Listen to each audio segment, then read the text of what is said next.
எடுக்க முடியாது. சரி, எதுக்கு சோகமா இருக்குன்னு சொல்லு. சொல்லுட்டி. எனக்கு சொந்த கதையை முதல்ல கேளுங்க, ரெண்டாவது சோக கதையை கேளுங்க. சரி சரி, சொந்த கதையை சொல்லு. ரேஷன் கார்டு வந்திருக்குன்னு மெசேஜ் வந்தா அண்ணி. நானும் 8 வருஷம் நம்ம தவம் இருந்த தவத்துக்கு பலன் கிடைச்சிட்டுன்னு ஓடோடி போனேன். அன்னைக்கு ஸ்ட்ரைக்குன்னு சொல்லி விட்டுட்டாவ. இன்னைக்கு ஸ்ட்ரைக்கு முடிஞ்சுன்னாவ ஓடோடி புள்ளோட வரைக்கும் நான் உங்க தம்பி வரல, எனக்கு ஒரு மாதிரி இருக்கு உடம்புக்கு, நீ வீட்டு கன்னியாகுமரி வரைக்கும் போயிட்டு வந்தோம்ல ஒரு மாதிரி இருக்கு அப்படின்ட்டாவ. அவன் மாசமா இருக்கானாமா? ஆமா, நான் அங்க பெருமாசம்பியில் வரைக்கும் நடந்து போயிட்டு இருந்தேன்னா உங்க தம்பி எந்தெல்லாம் போன் அடிச்சு இல்ல. இது சொந்த கதை மக்களே, இது சாரி மக்களே, நான் மறந்துட்டேன். சரி, உளறிட்டு நடக்க குவாட்டர் அடிச்சியா? சரக்கு அடிச்சிட்டியா? வந்திருக்குன்னு சொன்ன போய் வாங்கிற ஸ்ட்ரைக் முடிச்சுட்டு நானும் போனேன் மக்களே. இது சொந்த கதை, சோகதை. எனக்கு இப்ப எனக்கு வார கோவத்தை என்ன தோண்டு அடிப்பேன்னு தெரியாது. ஒழுங்கா சொல்லுட்டி. சோக கதையை கேளுங்க. சொல்லு. நான் நடந்து போயிட்டு இருந்தேன்னா பெருமாசம் கேட்டு போச்சு உங்க தம்பி போன் அடிச்சு அது பஸ் வந்தா அப்படின்னு. அந்த பஸ் வரலன்னா புள்ளலையும் நடந்து போயிட்டு இருக்கேன். அதுலயா நீ இதுல பஸ் வரன்னு சொன்னல அப்படின்னு நான் அப்படி வேணா சொல்லலைன்னு அந்த போனை கட் பண்ணிட்டேன். அடுத்து ரிட்டன் உடனே போன் அடிச்சு நீ ஒரு மாதிரி பேசா, நீ ரேஷன் கடை வாங்கிட்டு சொல்லி நான் உனக்கு கூட நார்வலுக்கு வரேன், எனக்கு போறேன், எனக்கு வர தெரியும்ட்டு வச்சுக்கேன். அங்க கொஞ்சம் தள்ளி போயிட்டு இருக்கு. வந்து வண்டியில யாரு வந்துட்டானாங்க? பாவம் என் தம்பியா. ரைட்டு. வந்து வண்டியில யாருங்க சொல்லி கூட்டு பண்ணவே தான் போன கதை நாங்க. அந்தால அவனை வந்துட்டானா கூடல நார்வலுக்கு? ஆமா. சரி, அங்க போன இடத்துல நடந்த கதை தெரியுமா? 17ஆம் தேதி மெசேஜ் வந்த வேலுக்கு தான் ரேஷன் கார்டு தயாராயிருக்கான். எனக்கு 24ஆம் தேதி மெசேஜ் வந்திருக்கா. என்ன இந்த மாசம் லாஸ்ட்ல போகணும். தேவையா கடைசி வரைக்கும் எனக்கு ரேஷன் கார்டு கிடைக்குமா?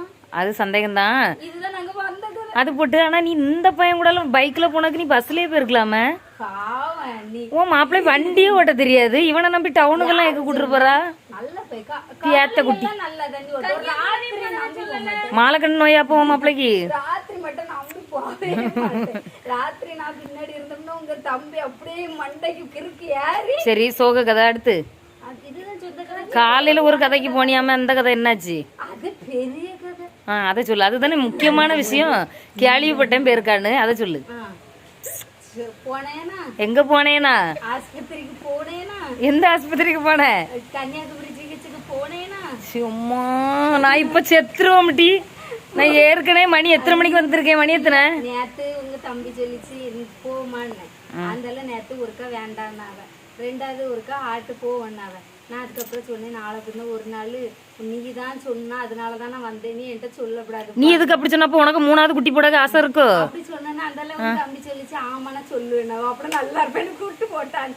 அந்த இல்லன்னா சும்மா சொன்னேன் நான் உனக்கு கூட்டு போறேன். கூட்டு போனாவ அங்க போனோம்னா 9 மணிக்கு கட்டுப்பாடு பண்ண மாட்டேன்ட்டாளா?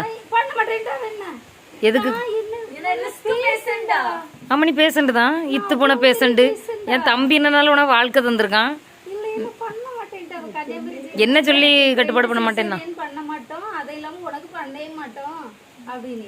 பூதப்பாண்டிக்கு போய் சொன்னாவ, அதுக்கு அங்க உள்ளவே சொல்லிட்டாங்க பூதப்பாண்டி போவாத, நீ ஆசாரி குள்ள போ, அதான் உனக்கு சேஃப்டி, உனக்கு லாஸ்ட் வரைக்கும் எழுதுனது அங்க தாண்டி அங்க உள்ள டாக்டர் சொல்லிட்டாங்க. ஆமா, நீ ஏன் ஆசாரி பழத்தை விட்டுட்டு பூதப்பாண்டிக்கு போன? போவ பிடிக்கல, எதுக்கு போன? போக பிடிக்கல, ஆசாரி பழம், அதனால நான் அங்க போனேன் கன்னியாகுமரிக்கு. சரி, அங்க வரைக்கும் போயிட்டோம். கன்னியாகுமரி கடற்கரை போய் இல்ல, ஆசாரி பழம் பிடிக்கல, பூதப்பாண்டிக்கு போனோன்னு உடனே பூ பெட்டுல போட்டு கீறுவாவளோ? எந்த ஜிஹெச் போனாலும் நிலைமை அதுதான். சரி, இங்க வரைக்கும் வந்துட்டோம்ப்பா, இனி சரி இருக்கட்டும், நம்ம இதுல போய் கன்னியாகுமரி அந்த கடற்கரையோட ஒரு ரவுண்ட் அடிச்சுட்டு ஐஸ் குடிச்சிட்டு போவோங்க. போனது குடும்ப கட்டுப்பாடு பண்ணுவாங்களான்னு கேட்கறதுக்கு, இதுல நீ ஊர் சுத்தி ஐஸ் வாங்கி கேட்டிருக்க என் தம்பிட்ட. இன்னொரு நாள் வரலாம், இன்னைக்கு எனக்கு வச்சு ரொம்ப டயர்டா இருக்குன்னு அங்க இருந்து இங்க வந்துட்டு அடுத்து இங்க வந்த உடனே சர்வீஸ் குட்டிக்கு சொட்டு மருந்து கொடுக்க ஞாபகம் வந்து அந்த அளவுக்கு சொட்டு மருந்து கொடுத்துட்டு வீட்டுக்கு வந்துட்டு ரேஷன் கடை அங்க போயிட்டு இங்க வந்து இப்படியே உட்கார்ந்து மொத்தத்துல இன்னைக்கு வாங்கத பெருங்கதை, சோக கதை. இதுக்கு மூடிட்டு பருத்தி மூட்டை குடோன்லயே இருந்திருக்கலாம், தின்னுட்டு வீட்டுல இருந்திருக்கலாமா? எவ்வளவு பெரிய கவலை பத்தியா?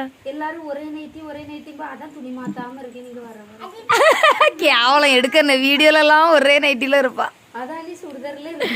கேவலம் யூடியூப் சம்பளம் வாங்கினா நாகேஷ் அக்களுக்கு நல்ல நைட்டி எடுத்து கொடுங்கன்னு கூட கமெண்ட் வந்துட்டு எனக்கு. அவ்வளோ கேவலமா ஒரே நைட்டியே போடு. இன்னைக்கு காலையில இருந்தே ஒரே ரவுண்டா எதுக்கு அடிச்சுன்னு எனக்கு என்ன தெரியும். உன் மாப்பிள்ள நல்லா உறங்கிருப்பானே, இப்போ ரவுண்ட் அடிச்சுட்டு வந்து டயர்டில் டயர்டு கரெக்ட். போட்டு கொடுத்தேன் இப்போ வேண்டாண்டு படுத்து. என்ன ஜூஸ் எனக்கு தாட்டி சொத்தல? என்ன ஜூஸ்? மாதுளை ஜூஸ் எல்லாம் குடிக்க அளவுக்கு பரவாயில்ல, தம்பி தானே குடிக்காம குடிச்சிட்டு போடு. ஐயா அது கேளுங்க. அடுத்த சோக கதை. நாகர்கோவில் வரைக்கும் மெனக்கெட்டு கூட்டிட்டு போயிட்டு வந்திருக்காங்களேன்னு சொல்லிட்டு நானும் பர்ஸ் சில்லறை பறக்கிட்டு இருந்தேன். 280 ரூபாயில கிடந்துச்சு. அதுக்கப்புறம் சில்லறை 100 ரூபாயில கிடக்கு. சரிப்பா அந்த கடையில விடுங்க, உங்களுக்கு ஜூஸ் அடிக்க பழம் வாங்குவாங்க. நான் சில்லறை பறக்க வர 300 ரூபா அண்ணி சில்லறை மிச்சம் உள்ளதுக்கு சில்லறை பிறகு கொடுத்து பார்த்துக்கிட்டே இருந்தாங்க. வீட்டில் வந்து பிறகு பார்க்க பாக்கெட்ல ரூபா இருக்கு, 70 ரூபா இருக்குன்னா 10 ரூபா சில்லறை பிறகு மிச்சம் பார்த்து இருந்துலான்ட்ட. என் தம்பி என்னை மாதிரி அவன் எதுக்காவது காசு வச்சிருப்பான், அதை அதில் போய் எதுக்கு எடுக்கணும்னு சொல்லிக்கிட்டு அதை அதுக்குன்னே ஃபிக்ஸ் பண்ணி வச்சுட்டு உனக்கு எடுத்துறாம இருந்திருப்பான். அவன் அந்த 70 ரூபாய்க்கு ஏதாவது வேலை வச்சிருப்பான்.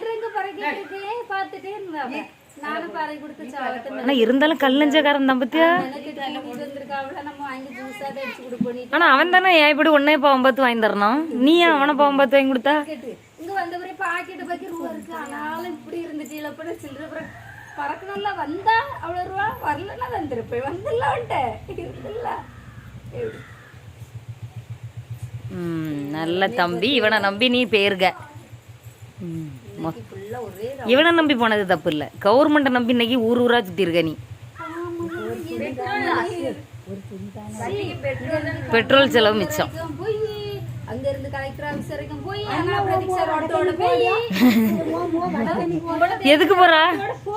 சரி மக்களே, இன்னைக்கு நம்ம நாகேஷுக்கு சோக கதை. எனக்கு இந்த ரேஷன் கார்டுக்கு புலம்பு புலப்பல் தீராத. நீங்க லாஸ்ட் வரைக்கும் 20 பேருக்கு ஒரு ரேஷன் கார்டு தான் தின்னுடுச்சு அவங்க. வைக்க ரேஷன் கார்டு வந்து சி வைக்க, நான் என்ன போன் தானே பேசிட்டு இருக்கேன். ரேஷன் கார்டு வந்துட்டா பிரிண்ட் அடிக்கலையா?